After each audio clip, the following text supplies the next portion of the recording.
السلام علیکم ورحمۃ اللہ۔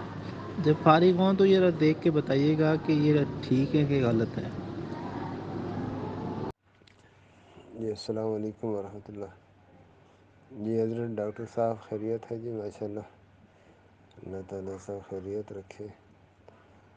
ڈاکٹر صاحب یہ جس کتاب سے انہوں نے لی ہیں، جس کتاب کا حوالہ دیا ہے، تو یہ کتاب 7 جلدوں میں ہے، اور اتفاقاً رمضان میں میرے مطالعے میں تھی یہ کتاب۔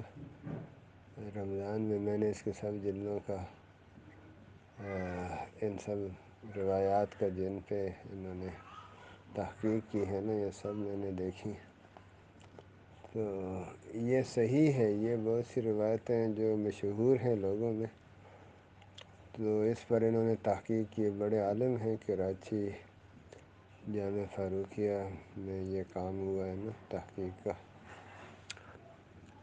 تو کچھ روایات من گڑت ہیں اور کچھ سند کے لحاظ سے ضعیف ہیں، لیکن عرصے سے معاشرے میں مشہور ہیں نا، تو انہوں نے یہ اچھی علمی خدمت کی ہے کہ ان پہ تحقیق کر کے ان کی پوزیشن اور حیثیت واضح کر دی ہے۔ تو بس اس سے پتہ چل جاتا ہے کہ یہ روایتیں نہیں بیان کرنی چاہیے۔ جو پوسٹ میں کسی نے کیے تھے، انہوں نے وہ ہے کہ صرف ان احادیث کے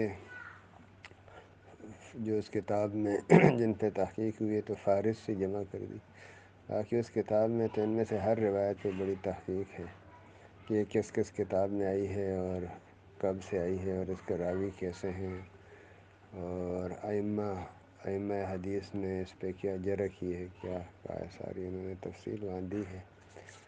تو یہ اچھا ہے، اس مختصر پوسٹ میں سب کی فہرست جمع ہو گئی، تو یہ 2-3 دفعہ آدمی دیکھ لے تو اس کے ذہن میں محفوظ ہو جائیں گی کہ یہ روایتیں خود بھی بیان نہ کرے، کسی سے سنے تو اس کی تصدیق تائید نہ کرے، کوئی اثر نہ لے اس سے۔